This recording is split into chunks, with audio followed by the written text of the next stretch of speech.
Shalom.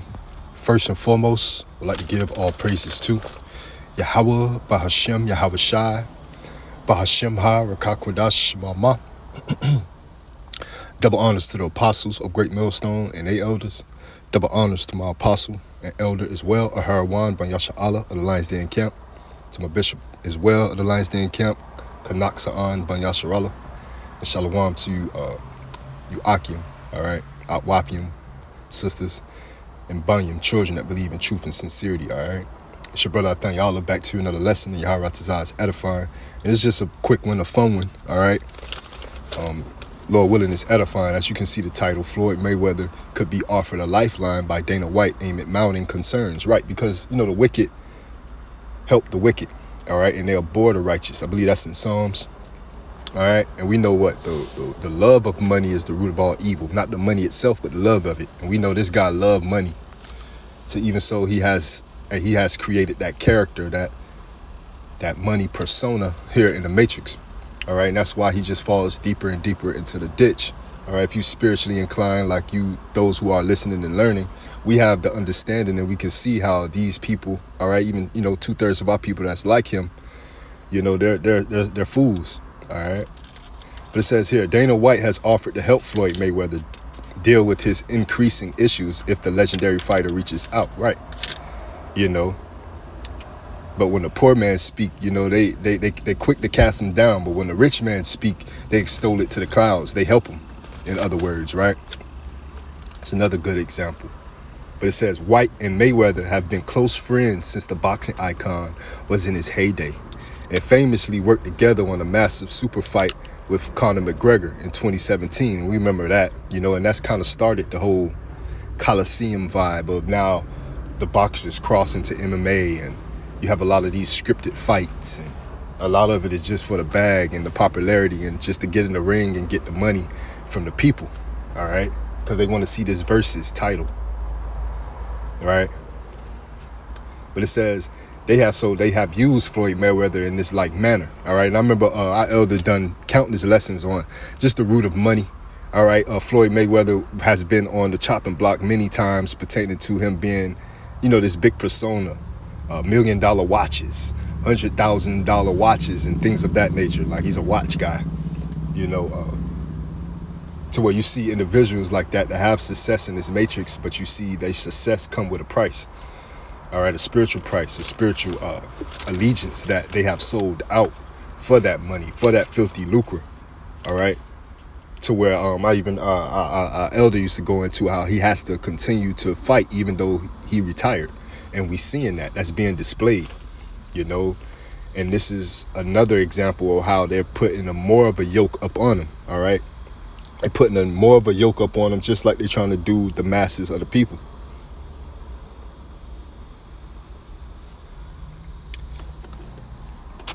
So it shows that no matter how much money Jake get in this society, they never have power, all right? They're never in rulership. They're never going to have power. All right, Esau's go always show you that. They even gonna put their money together to humble you. All right, so this is the handlers of the fighting trade. All right, we saw Dana White and he had this whole big event at the White House on the White House lawn, so on and so forth. All right, so Esau is showing Jake he's never in control. All right, no matter how much money they allow them to accumulate, you'll never have more, or even if you do have more, you'll never have the power. All right, the might. All right. The damn Young Thugger dude, the rapper dude with the whole YSL trial, that was another example, you know. First you get the money, then you get the power. You don't get no power, Jake. All right, Esau gonna remind you of that every time. All right. So it was rumored that his small hat, you know, he has a small hat business partner, stole millions of dollars from him. So allegedly, so they're all acting like they fake feeling sorry for him, you know. Ultimately, to put more of a yoke, you know, that more of a control over him. So, you know, similar to what he's doing to the world with his monetary system, you know, just that herd-like mentality. The people who go have that mindset, the love money, that can't simplify their life, can't be content with what the Lord has, all right? don't have a focus towards the Lord, not have, they're going to get caught up out there, just like this individual, smiling real hard, cheesing. Thing is like, I be seeing his father and his uncle, and it's like they work hard every day. You would think those individuals, them men, would be put up somewhere on the island, relaxing, chilling, with the money that this guy supposedly have accumulated, which shows you that it's a 360 deal. Any deal with the devil is a deal with Esau, a deal with the devil. It's a 360 deal, man. It's gonna keep you going and going and going and going. That's why it's the 360 is like the hamster wheel. It's the rat race. But it says here, continue on in the article, the multiple weight world champion was due to face kickboxing legend Mike Zambidis in Athens this week.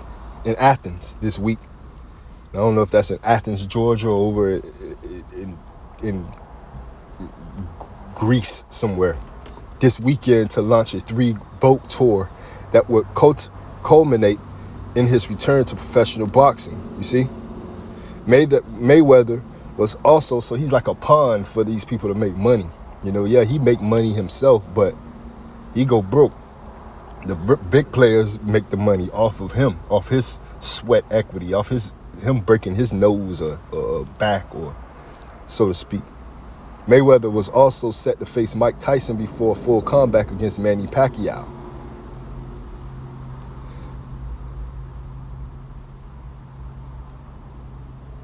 Debut Floyd Mayweather's sister, Fatima Mayweather, for his first boxing fight at 44 years old.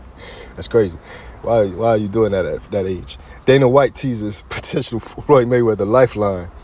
The boxing media this week have been abuzz with reports of Floyd Mayweather many issues outside of the ring after making himself infamous with his money persona. You see? The legendary 49-0 fighter seems to now be facing a number of legal issues relating to his finances. Dana White claims to have spoken with Mayweather about his woes in private conversations, albeit without a full knowledge of just how serious they are. And speaking after tonight's Zuffa boxing event in Las Vegas, he noted that it might be possible for the pair to work together again. Yeah, of course he would want to use that Negro. As long as he agreed to the percentages and stuff. Yeah, that's a tough one. Like I said, when asked about Mayweather Salaki, I've talked to him about it, but I don't know enough about it. You hear all these different stories, and I think you have to wait to see how things is going to play out in court for him.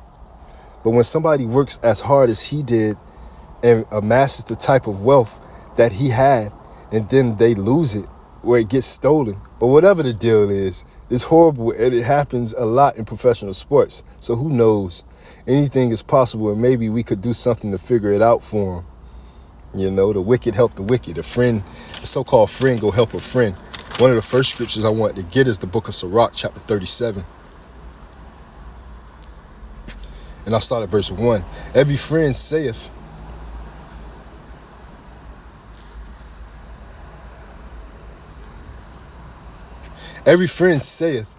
I am his friend also.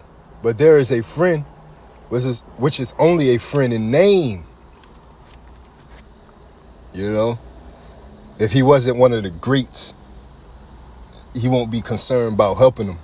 If he didn't have that name, that money persona that he has to bring in that wealth, to bring in that viewership, he won't be willing to help him time and time and over again. He's useful. He's still useful to the system.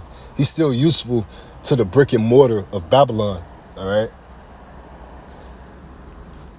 Is it not a grief unto death when a companion and friend is turned to an enemy? Right. And that's what this true world will show you, because it's too much, conflicts of interest here in this realm of wants, of man's wants versus man's needs, right? To where it creates greed in society, to where you got different temperament of different individuals who care about more things than others, right? One man extol a day versus the other, roughly paraphrasing, right? But that's confusion. you know? And the Lord not the author of that. But that's what you have in this realm, you know? You have somebody who's a friend turned to an enemy all off of something material. And when you look at anything like material, is really not supposed to even exist. It's something man created. It's superficial, so to speak. You know, so you basically tearing up a friendship or a partnership or a relationship with the Lord with something that's not even worth it. It's worth nothing. It's worthless versus something that's priceless, which is the relationship with the Lord, the knowledge and truth of the Lord. That's priceless. You can't put a price tag on it, you know. But people trade that in for something that's worthless, that may have something like of a financial or carnal, you know, status quo or carnal value, but it has no value to the Lord, you know. It says, "O wicked imagination," verse 3, "whence camest thou into cover the earth with deceit?" It's a rhetorical question, right? It says, "There is a companion which rejoiceth in the prosperity of a friend, but in the time of trouble will be against him," right? You know, they gonna clap when you up, but when you down, he gonna have to see about it. He gonna have to do some investigation. Versus, I'm with him whether he right or wrong, because I know the spirit within him is right. So whatever he do, right, righteous, right? And that's how we measure each other up within this truth, all right? It says, "There is a companion which helpeth his friend for the belly, and taketh up the buckler against the enemy. Forget not thy friend in thy mind, and be not unmindful of him in thy riches," right? So when you get up there and stole, you help him out. And that's what, you know, true friendship, man. Whether he got it or he don't, you help him out. You know, it's a balance and all that.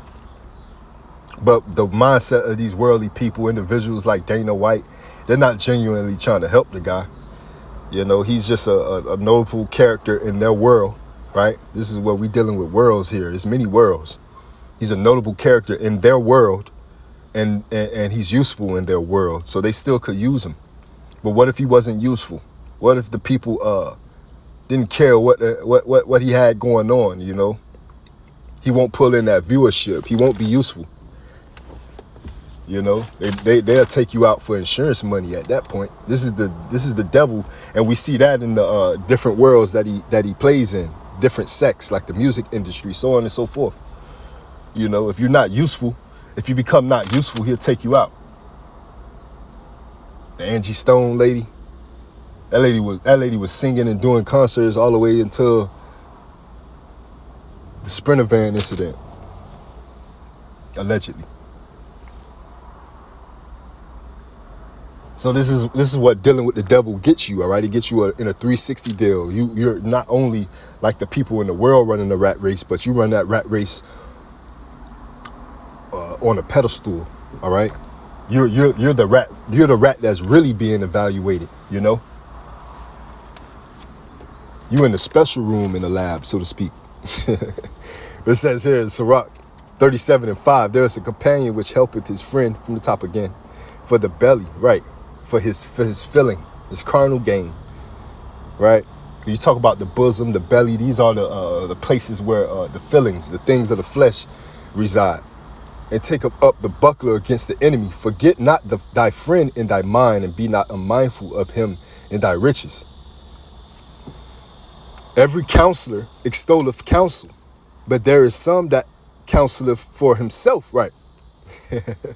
"Beware of a counselor, and know before what need he hath, for he will counsel for himself, lest he cast the lot upon thee," right? That's kind of Dana White situation. You know, he's a counselor. He's one of your handlers, you know. So he go help you get some more money and finance, but, you know, the small hat business partner that he had, as in Floyd Mayweather, was supposed to rob him. It was supposed to go that way. That's what they do. That's his MO, his modus operandi, being Esau, Edom, especially the Khazars.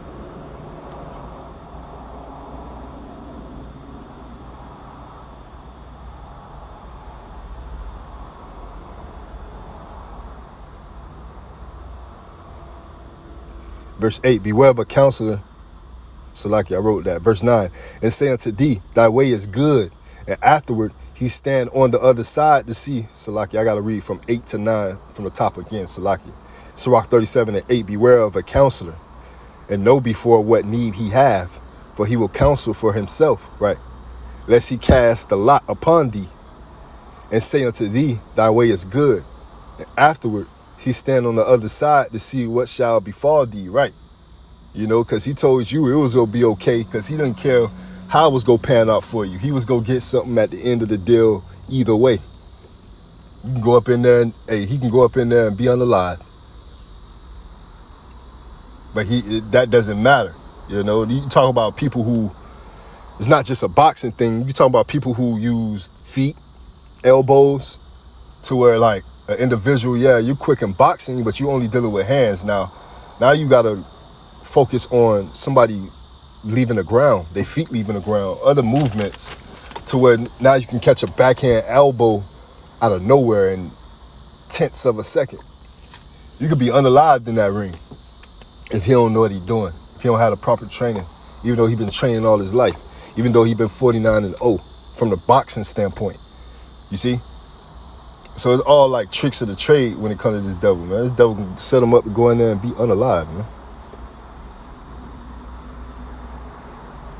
But that's the pride and the character that he has created in this realm that ultimately is going to lead him to death, right? It's a way that seemeth right unto a man, but the end thereof is the way of death. All right, and again, he think he got friends in this world. All right, so he's sadly mistaken. It says, consult not with one that suspecteth thee, and hide thy counsel from such as envy thee. Right? They don't really like you. They jealous of you. He don't have a 50-0 record. He just run the sport versus, you know, have kicked ASS in it. So these people be really looking up to individuals like Floyd, Mayweather, and stuff like that. But they hang over their head how they live better than them. You know, they have to come to them for the check.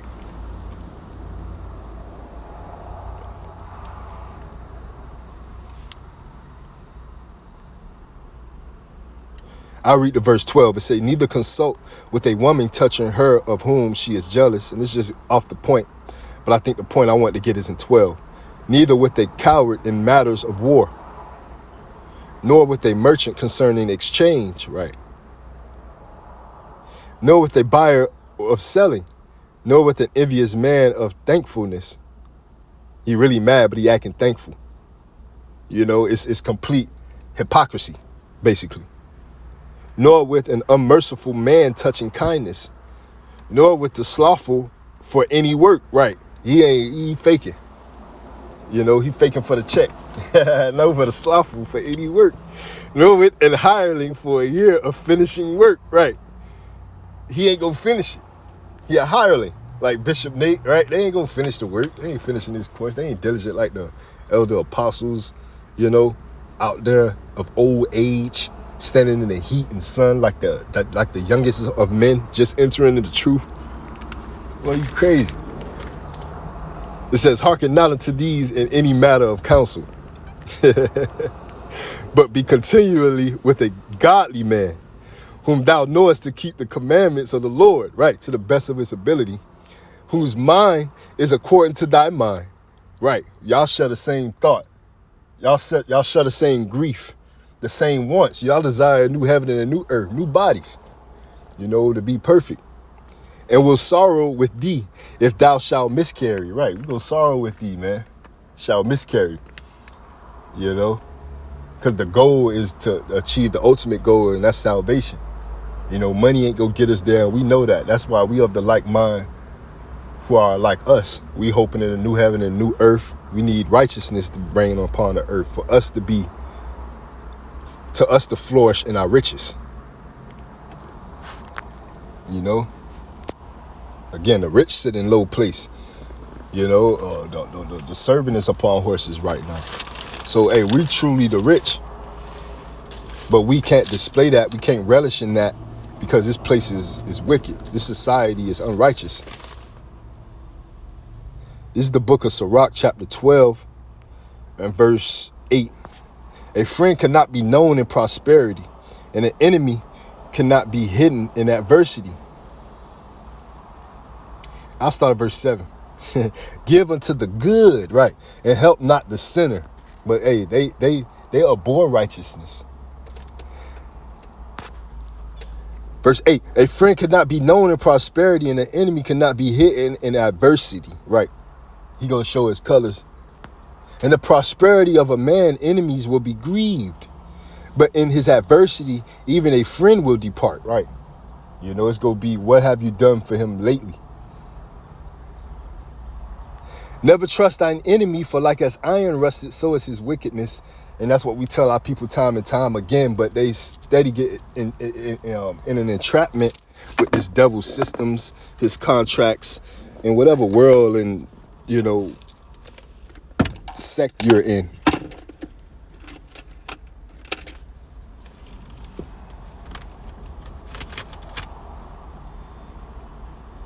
You know?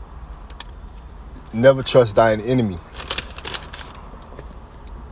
Though he humble himself and go crouching, yet take good heed and beware of him. And thou shalt be unto him as if thou hast wiped a looking glass. Right, it's a clean mirror.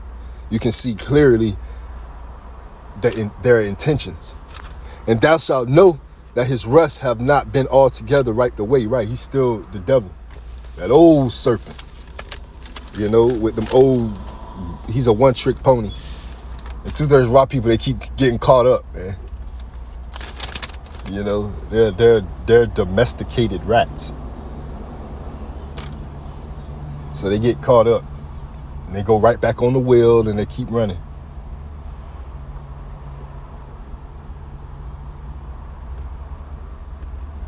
Versus, you know, the elect. We done bit the lab-tician a couple of times and ran off into the pipes, into the AC vents. We gone. This is the book of Job, chapter 20 and verse 10.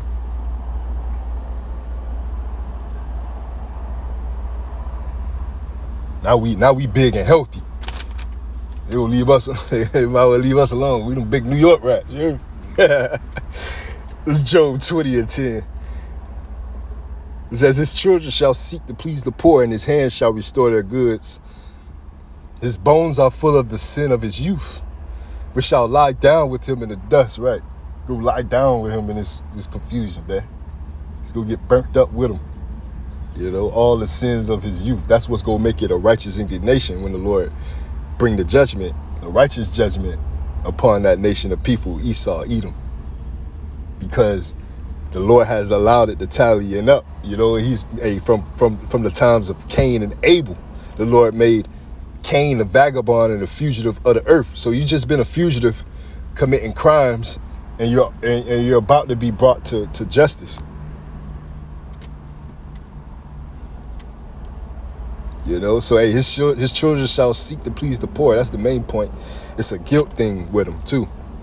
You know, a fake Jew, a small hat done stole a man money. Allegedly, they done put him on Front Street. So now they probably want to patch it up, make it up to him subliminally in a different way through the fighting world, right? Through his handlers, still keeping him at bay, showing him that he runs and controls nothing, and then you know, through time he'll be okay with it, and the legal problems for the small hat go away. Things like that, you know, they get slaps on the wrist. But for our people, but this is the book of Sirach, chapter 12 and verse 13. Just to go back and get another point. Who will pity a charmer that is bitten with the serpent, or any such as come nigh wild beasts? Right. So one that goeth to a sinner and is defiled with him in his sins, who will pity? Right. So who will pity? We tell our people time and time again that this is the devil that the Bible speak of. All right. Devil meaning diablos, meaning to deceive, a deceiver. And that's what he do. Ultimately, to lure and to manipulate. All right. Manipulate, take advantage of the people. Mainly Jake, you so-called Negroes, Latinos, Native Americans, and Seminole Indians, man. And those are the speckled bird who may look like the other nations, but you bear the same spirit as such, all right? By way of your father, the spirit that's within you it compels you to this truth, no matter how you look. You know this is right. This is logically right in your mind and your so-called heart, right? Which is your mind, your la'av.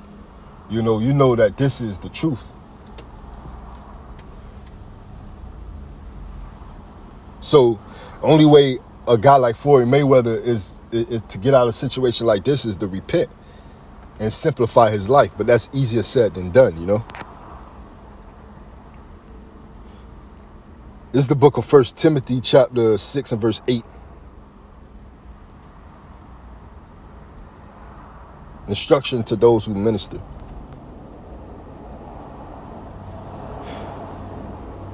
I start at verse 6. This is 1 Timothy 6 and 6. But godliness with content is great gain, right? So he's gaining nothing because he has no content and there's no godliness about him.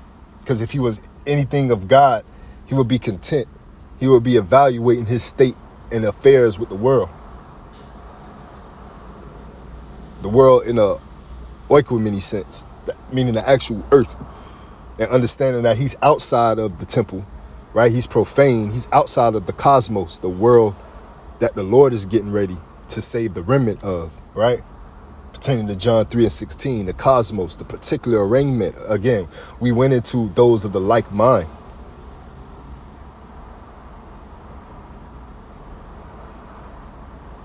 It says 1 Timothy 6 and 6, but godliness with contentment is great gain. For we brought nothing into this world, and it is certain we can carry nothing out, right?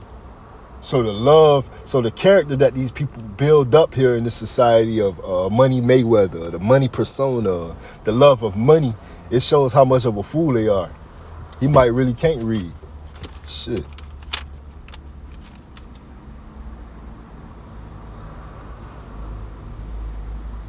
Because that's all he showboat about. You know, a material possession. What people work hard for, doing study through this system that they probably have never achieved. This is how unjust this system is, man. This is how much of an unjust weight this society and Esau plays and deals with, man. It's an unjust weight, an unjust balance. To where they create idols like this of our people that'll flaunt the material gain in our face, but they have no value anywhere else into the brick and mortar of Babylon.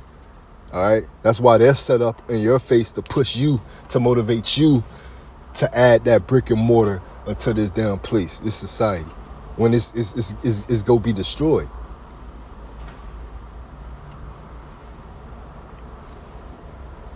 You notice in this society, the people who make the most money do the less.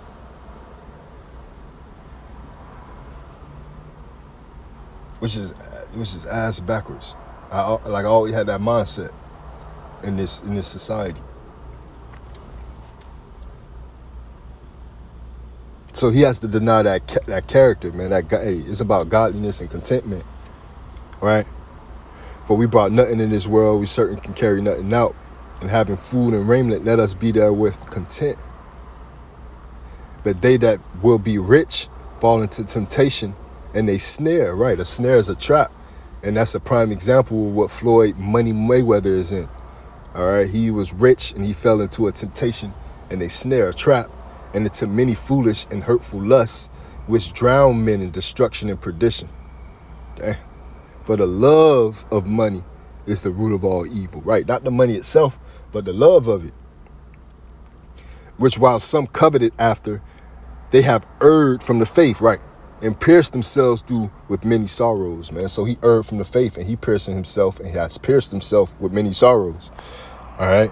Lest he repent. Lest he simplify his life. And again, that's harder to do than anything.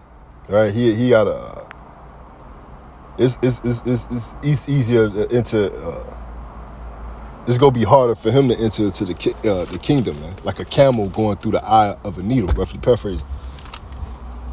You know, not a camel going through the actual eye of the needle as a damn mammal going into some like a safety pin, a hole of us, but the baggage, all right, the needle gate of a kingdom, all right, to where you couldn't go into that narrow gate when they opened it with all the baggage that you had on the side of your camel. You had to take that baggage off to enter into the needle gate, to go into the streets. You gotta take the baggage off, man. The baggage of the flesh, the baggage of the world, the thought of money, thinking that that's the end all be all, because it make the flesh feel good. Let Esau give it to him, or they can go and buy a watch that costs more than a whole person's existence in whatever they working for in society. It makes no sense. It says verse 11, but thou, O man of God, flee these things and follow after righteousness, godliness, faith, love, patience, meekness. Right, that get rich money, that accumulating of a lot of money, that get rich quick scheme. It don't teach you patience. It don't teach you meekness. It don't teach you faith, true love, godliness. Definitely not godliness. You fall away from righteousness with lacking any of those things. Verse 12, fight the good fight of faith, lay hold on eternal life, right? You got to lay hold on eternal life, not this little temporal carnal things of the world, which leads to death, a temporal gain, a consolation prize. Again, a way that may seemeth right unto a man, but that end thereof is death. At the end of the road is unaliving, it's unrighteousness. It's the Lord not dealing with you and never have really dealt with you. Let what the scriptures say, let that silver cord be loose, right? So he give you up to that vile affection, where the Lord allows the devil to do whatever he want to do with you. You his tool, you his pawn, you know? So he has to no longer want to be money Mayweather, but humble Mayweather, right? Matter of fact, surname yourself, right? Give yourself a Hebrew name. You know, he got to be willing to be poor, being the point. These people not willing to be poor. This Luke 9:23, just to get a point. And I start wrapping it up. But it says, and he saith to them all, if any man will come after me, let him deny himself and take up his cross daily and follow me. And taking up that cross is just bearing your affliction, going through the straits. Again, the straight and narrow, not only meaning straight, but straits as in affliction. You go through affliction here in this society, man. But people just want to go through prosperity to it. That's all they want to hear, prosperity doctrine. A lie. But the Lord is not about that. He's about godliness, contentment, all right? And through chastisement, that's where you're going to increase into great gain, all right? Righteousness. You know, you go learn of patience. You build equity through the Spirit in that. For whosoever will save his life shall lose it, but whosoever will lose his life for my sake, the same shall save it, right? So a lot of these people losing their life for nothing. Something simple. This is the book of Sirach, chapter 26. And verse 4.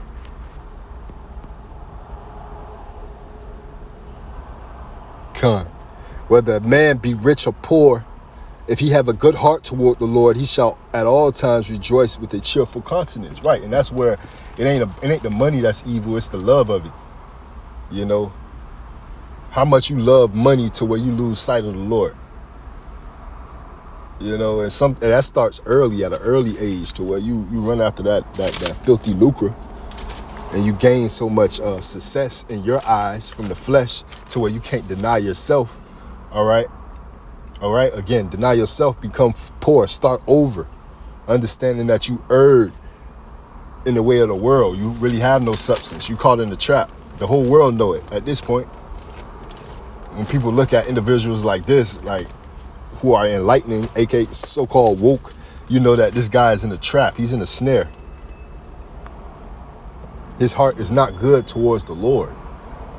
You ask him about God, he might try to, act and deny, play cool. Like it's like he too cool to play, like to talk about God. This is what comes with that spirit.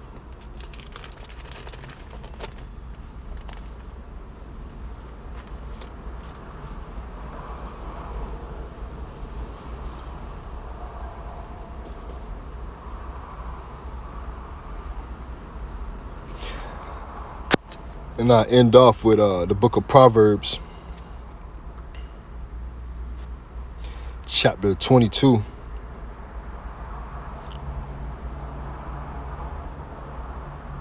I start at verse 1. A good name is rather to be chosen than great riches. Right? Not a name that you created. The Lord ain't go, again, you want to surname yourself and humble yourself, right? Deny yourself. That's the first thing of worshiping and following after the Lord. Again, instilling that fear of the Lord, learning of his law, statutes, commandments, and denying yourself. You got to deny yourself. Because to worship the Lord, you have to worship Yahweh Shai. And a lot of people messed up on that along the way, right? I.e. Sakari. To where they be lovers of themselves. You be lovers of your own selves. You play yourself and you think you're God, right? Which the scriptures and the Lord did tell us that, right? But it's an example of that before you even can consider ourselves a God. It's an example in that. And that's our big brother Yahweh Shai. And we ought to worship and take him as an example of what righteousness is, what denying yourself should be like, right? Devil he tempted him 40 days, 40 nights, showed him everything he can have, man. He didn't budge. But we know, we see these individuals, 2/3 of our people today, in the mindset they're in, they would have lost it before the devil even approached them. The devil didn't have to even tempt them with all the things of the earth. They would have still sold out. So what a good name is rather to be chosen than great riches, right? So surname yourself by the name of Israel, right? And work towards the spiritual riches, that equity within the spirit, and loving favor rather than silver and gold, right? Loving favor with Yahweh, Yahweh Shai, rather than silver and gold, what this world can give you. They don't even got the purest of gold, the gold of Ophir, what the Lord go give his elect, right? Verse 2, the rich and poor meet together. The Lord is the maker of them all, right? The Lord maker of them all. He decides who rich and poor. And they both got their day. So we all go come to the realization at the end that the only value to be left with after this devil system and this devil is depleted, and while he's on his way to being depleted, the world's go understand that, your substance, your value, your riches in the Lord is what's go matter, Your riches, your substance, your value, and the truth. Ye shall know the truth, and the truth shall set you free. Our people are not free at all. They're still bondmen to the system, especially mentally. Even though we all are to a certain extent physically, till we get those new bodies, till we be changed. To the Lord, put this devil out of his misery.